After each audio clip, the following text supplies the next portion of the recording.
आज रुद्राणी कला ग्राम ओरछा में आयोजित राम महोत्सव 2022 में सम्मिलित होने आए बॉलीवुड के अभिनेता सुरेंद्र पाल जी व विश्व की पहली किन्नर महामंडलेश्वर हेमांगी सखी जी ने संघर्ष सेवा समिति के अध्यक्ष डॉक्टर संदीप सराव की सपना गुप्ता से उनके कार्यालय पहुंचकर पत्रकारों से वार्ता की, जिसमें अभिनेता सुरेंद्र पाल जी ने कहा कि मैं भी इस बुंदेलखंड की मिट्टी से जुड़ा हुआ हूं और लालन पालन भी मेरा इसी में हुआ है।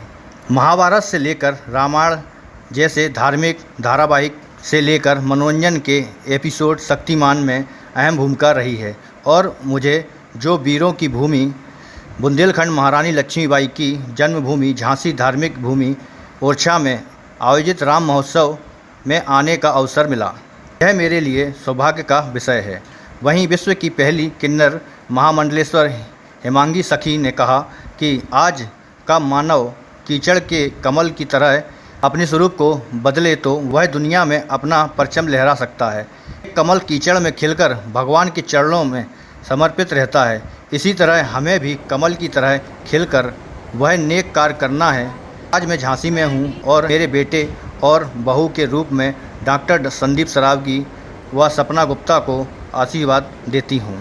जो मानव जन्म है उसको हमें समझना चाहिए।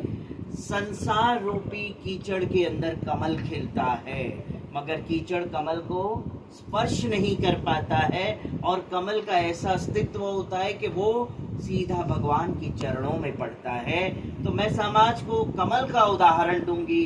हमें भी हमारा जीवन कमलमय बनाना चाहिए कि हम संसार रूपी कीचड़ में जरूर हमने जन्म लिया है, मगर अगर हमारा अस्तित्व कमल जैसा हो तो हम भी आखिरकार जब इस पृथ्वी से कटें तो श्री हरि के श्री चरणों में पहुंचने के योग्य बने। सब आज किस लिए प्रेस वार्ता बुलाई गई है? हमारे बुंदेलखंड में ओरछा धाम में श्री राम राजा सरकार का राम महोत्सव जो हो रहा है उसके लिए भाई सुरेंद्र पाल जी को और हमारी महामंडलेश्वर हेमांगी सखी जी को यहाँ पे अपन ने झांसी की रानी लक्ष्मीबाई नगरी में निमंत्रण दिया था और संघर्ष सेवा समिति के ऑफिस में आप लोग सब लोग विराजे। इनको झांसी में कैसा लगा, क्या लगा और हम लोगों के लिए क्या संदेश है, इसके लिए प्रेस वार्तालाप बुलाई थी। और भविष्य में जो भी हमारे बुंदेलखंड में हमारे झांसी का या साथ देगा या भगवान से संबंधित राम राजा जो सरकार की दया दृष्टि से हम लोग झांसी में हैं, ओरछा में हैं, उन्हीं के आशीर्वाद से तो इन लोगों का आमंत्रण करने के लिए और इनकी प्रेस वार्तालाप इसीलिए हम लोगों ने यहाँ पे सुरक्षित की थी। आज ये कि जहाँ जहाँ पुराने जो मस्जिद है उसमें आर्कियोलॉजिस्ट को भेजें और उसमें चेक करें कि उस मस्जिद की नींव में कहीं हमारी सनातन संस्कृति छुपाई तो नहीं है। तो वो सिर्फ मस्जिदों के लिए रहेगा, सरकार तो सभी की है ना, सिर्फ मस्जिदों में क्यों आर्कियोलॉजी डिपार्टमेंट के लोग भेज रहे हैं, मंदिरों में भेज रहे हैं। तो मंदिरों में है ही नहीं ना, मंदिरों में छुपाने के लिए कुछ है ही नहीं। मंदिर तो सबके लिए ओपन है, मंदिरों में तो लोग सब जाते हैं। उसके लिए क्या कहना चाहते हैं? मथुरा में किस मंदिर की बात करें, मस्जिद की बात करें, ईदगाह मस्जिद। हाँ। तो ईदगाह मस्जिद को भी देखा जाए तो वो पहले तो कृष्ण जन्मभूमि हुआ करती थी। ये जो धर्म की बातें हैं तो ये धर्म की बातें तो ये सब बाद में आया। मुसलमान जो क्या कहते हैं उसे धर्म नहीं कहते, मजहब कहते हैं, तो ये मजहब तो बाद में आया ना। पहले कहा था कृष्ण जन्मभूमि पे मस्जिद, ये मुझे बताएं पहले। क्या मांग करते हैं? इसीलिए यही मांग करती हूँ कि कृष्ण जन्मभूमि पे जो चीजें छुपाई गई है उसे वापस मस्जिद को मंदिर में तब्दील कर। बालिका शिक्षा को लेकर आप क्या कहना चाहते हैं? हाँ? बालिका शिक्षा ये क्या होता है? एजुकेशन स्त्रियों के लिए, तो बच्चियों के लिए क्यों एजुकेशन? एजुकेशन तो बच्चों के लिए, सबके लिए होना चाहिए। एजुकेशन तो किन्नर बच्चों के लिए भी होना चाहिए, सबके लिए एजुकेशन होना चाहिए, सबके लिए शिक्षित, सब बच्चों को शिक्षित होना चाहिए कि आगे जाके वो अपने पैरों पे खुद खड़े हो और जीवन में आगे बढ़े। में ऐसा भी आया था कि आपको छुप कर शिक्षा ग्रहण करनी पड़ी थी, क्या समस्या? आपको पता है क्या ये बात? क्या समस्या थी और अब कैसे रहा और वहाँ से लेकर अब तक का सफर? देखिए मैं एक बात बताऊं, एक समय ऐसे था क्योंकि शिक्षा मुझे छुप के इसलिए ग्रहण करी, मैंने अपने ओरिएंटेशन को छुपाया था क्योंकि उस वक़्त किन्नर, अगर मैं कहती कि मैं किन्नर हूँ, है ना, मैं नपुंसक हूँ, तो शायद कोई आश्रम मुझे शरण नहीं देता, शायद कोई गुरु मुझे दीक्षा नहीं देता, शायद कोई गुरु मुझे शिक्षा भी न देता शास्त्रों का। तो मेरे मन में तो बचपन से उत्कंठा थी मेरी शाम की, और मुझे शिक्षा प्राप्त करनी थी। मुझे गुरु से दीक्षा प्राप्त करके अपना जीवन सत्संगमय और भक्तिमय बनाना था। कितनी भाषाओं का ज्ञान है आपको, कितनी पढ़ाई की? हमने तो देखिए मुंबई के होली फैमिली कॉन्वेंट स्कूल में 5th स्टैंडर्ड तक पढ़ाई की। माता पिता का देहांत के बाद हम पढ़ाई कंटिन्यू नहीं कर सके। बहन का विवाह करवाने के बाद हम अपनी यात्रा, धार्मिक यात्राओं में निकल। आपकी कम्युनिटी के जो और साथी लोग हैं उनके लिए आप क्या आवाज़ उठा रही है, क्या उनकी तरक्की के लिए? मैं उनकी तरक्की के लिए यही कहूँगी कि हमारा जो जन्म है, हम 33 कोटि देवी देवताओं की उच्च श्रेणी में किन्नर आते हैं, और किन्नरों को सबसे पहले शास्त्रों का अध्ययन करना चाहिए और जितना हो सके समाज के लिए उदाहरण का स्तोत्र बनना चाहिए। जिस तरह से मैं निकली हूँ समाज के लिए उदाहरण का स्तोत्र बनने के लिए, आने वाली न्यू जनरेशन्स की पीढ़ियों के लिए उदाहरण का स्तोत्र बन रही हूँ, इसी तरह से मैं चाहती हूँ मेरे सारे किन्नर समाज के बच्चे समाज के लिए, आने वाली पीढ़ियों के लिए, न्यू जनरेशन्स के लिए, समाज के लिए उदाहरण का बड़ा स्तोत्र।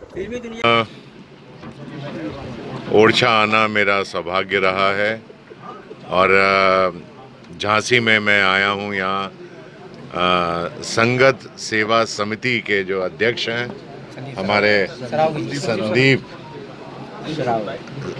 सरावगी जी, संदीप सरावगी जी ने इस महोत्सव में बहुत बड़ा योगदान दिया है।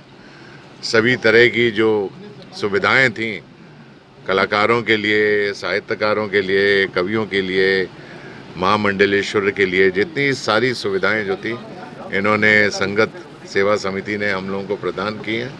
उनका धन्यवाद देने के लिए मैं आज यहाँ झांसी में आया हूँ। और कल मैं ओरछा में था। ओरछा में मेरा ये तीसरा ट्रिप था। इससे पहले भी मैं 2 बार आया था यहाँ शूटिंग के लिए। ओरछा में बहुत अच्छी जगह हैं, बुंदेलखंड में बल्कि यूँ कहूँगा कि बुंदेलखंड में भी बहुत अच्छी जगह हैं, जहाँ पे आपको एक नेचुरल इन्वायरमेंट मिलता है, नेचुरल एक खूबसूरती मिलती है देखने को। तो वो यहाँ पे हम शूट करने के लिए आए थे। और चूँकि सूर्यपुत्र कर्ण जो था महाभारत से कनेक्टेड था, और उसके लिए यहाँ पे बहुत सारी ऐसी जगह थी जहाँ पे करीब मैं ये कहूँगा कि सूर्यपुत्र कर्ण करीब 50% ओरछा में शूटिंग हुई थी। और मुझे लगता है कि ओरछा अगर इसी तरह बुंदेलखंड आगे बढ़ता रहा तो बम्बई के बहुत बड़े प्रोडक्शन हाउसेस जो हैं यहाँ आएंगे और यहाँ आके शूटिंग करेंगे। नहीं, फिल्म सिटी के लिए देखिए, फिल्म सिटी के लिए बहुत सारी सुविधाओं की ज़रूरत होती है जो शायद ना बनेंगी, लेकिन उत्तर प्रदेश में फिल्म सिटी बन रही है। इसके लिए बहुत आदित्यनाथ योगी जी जो हमारे मुख्यमंत्री जी हैं, उनको बहुत बधाई दूंगा मैं कि उन्होंने एक बड़ा ही पॉजिटिव कदम जो है फिल्म इंडस्ट्री के लिए उठाया है। और अगर यहाँ फिल्म सिटी बनी तो मैं 100% आप लोगों को बताऊंगा कि यहाँ का टूरिज़्म भी बढ़ेगा और बहुत सारी सुविधाएं जो हैं यहाँ बढ़ेंगी। और यहाँ पे बॉम्बे के जो फिल्म प्रोड्यूसर डायरेक्टर जो आते थे, उनको सबसे बड़ी जो असुविधा होती थी वो सामानों की होती थी, क्योंकि यहाँ पे वो चीज़ें उनको मिल नहीं पाती थी। कैमरा है, लाइट्स हैं, साउंड है, साउंड सिस्टम्स हैं, बहुत सारी चीज़ें हैं जो फिल्म मेकिंग में जिन चीज़ों की ज़रूरत होती थी।